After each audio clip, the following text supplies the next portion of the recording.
Good evening. Today I'm going to be working on the 6th module of my layout.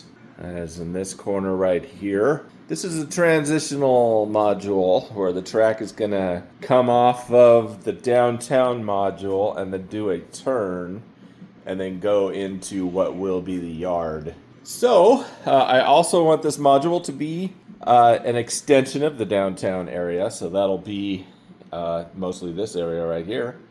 So let's get started on model railroading with Bill Masters.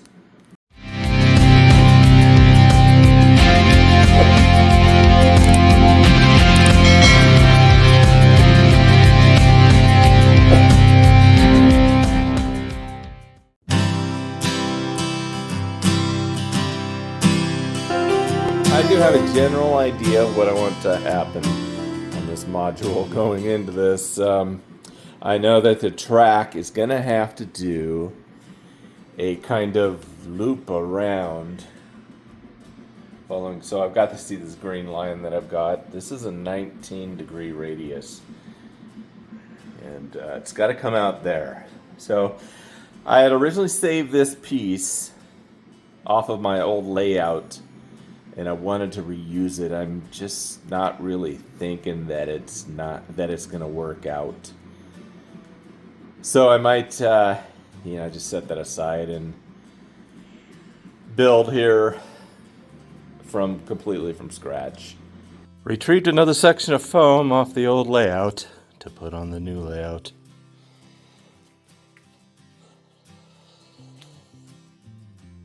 All right, we are good to go.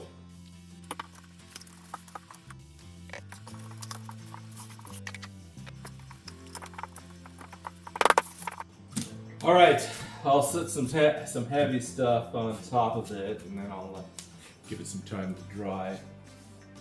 Some nice heavy jug right here should do the trick. And then on these other two, a couple of paint cans. Something heavy, that's all we need. All right, I'll be back in a few hours. Need to figure out where the track's gonna go here. I haven't decided if I'm going to do an 18 or a 19-inch radius. Now, think about radius. You're not going to want to go less than 18. 18 is about your minimum radius for your model railroading track at HO scale. The tighter the radius, the more you're going to have problems with it derailing. Larger steam engines that have 8 wheels all in a row, they're not going to navigate that 18-inch radius. Forget about it. You just got a smaller engine like I do, you're going to be able to get away with it. I buy for my layout. I know that I'm building with 18, 19-inch radiuses, so I tend to buy smaller cars.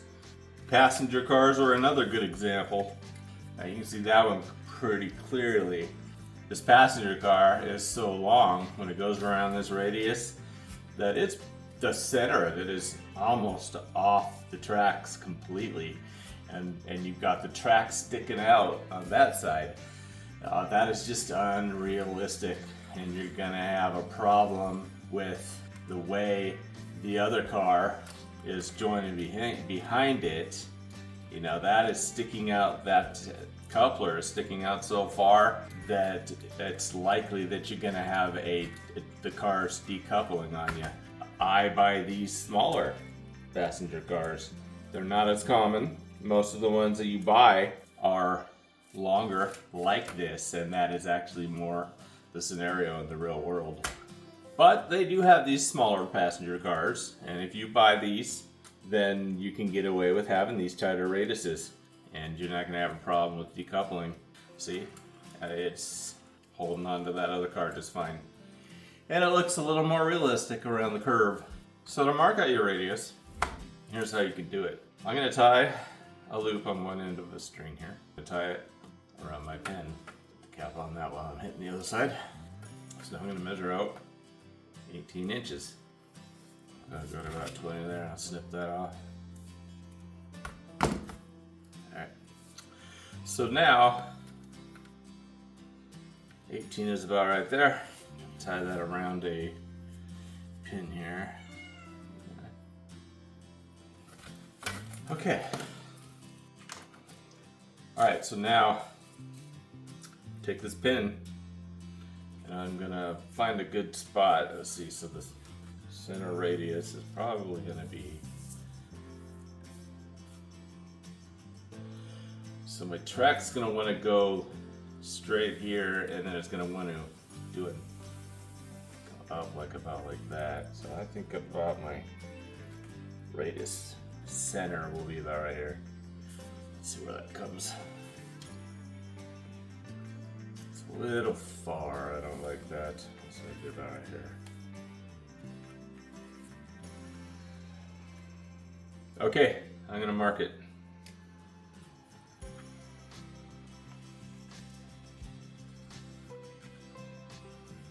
Train stops for nobody.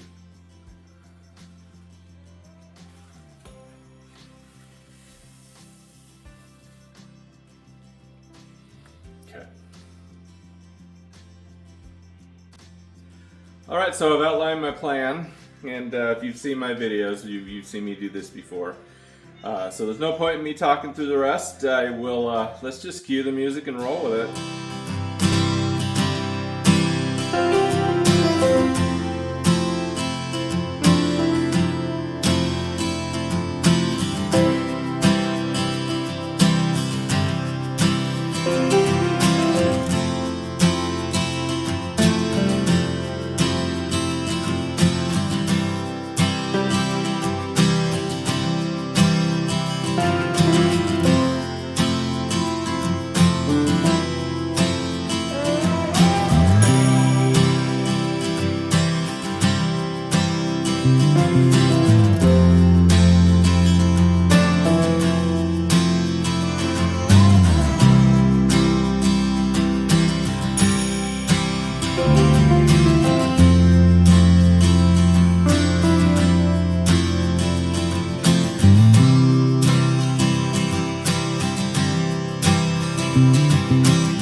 right, so a decision was made kind of out of camera range.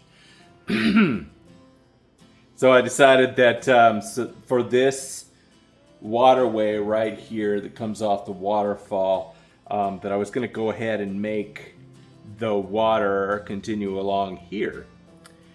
That way it makes sense that this is a cliffside here, and then I can kind of build this up a little more to kind of make it, you know, a little bit hidden, like it's down into a little canyon kind of deal. Because I am not going to be able to, you know, make a seamless, complete water. What I might be able to do is put some rocks there and a little footbridge right there that people can walk across, you know, to go fishing and stuff. Yeah, I might do that. At least hide between the two modules. The real challenge is going to be pouring the water against the edge of the module, but I'll make it work. Not worried about it at this moment. So yeah, I was piling up these rocks all the way up to here, and then I decided I just had an idea, so I just pulled all that up and shifted it over here, and yeah, that's gonna work. So all right, back to what I was doing.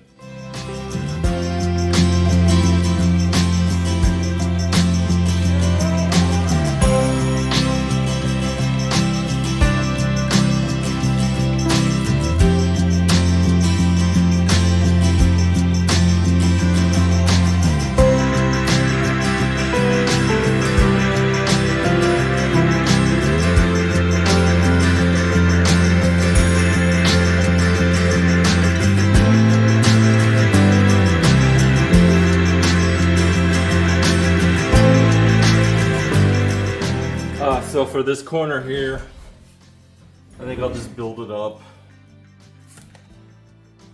Kind of an elevated hill space. You know, just kind of had to hide the backdrop a little bit. This is a scrap off the old layout.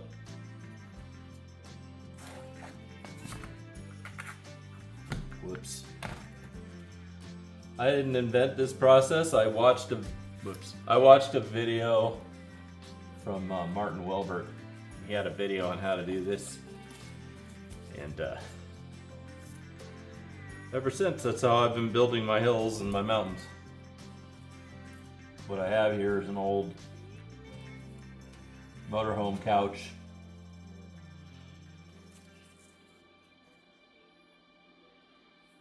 And it's getting its second life. Now this is its third life because it's already been part of my old layout.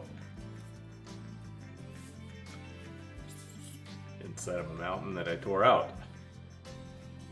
So as you can see, you can definitely reuse it over and over until unless it becomes totally encased in your plaster.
All right.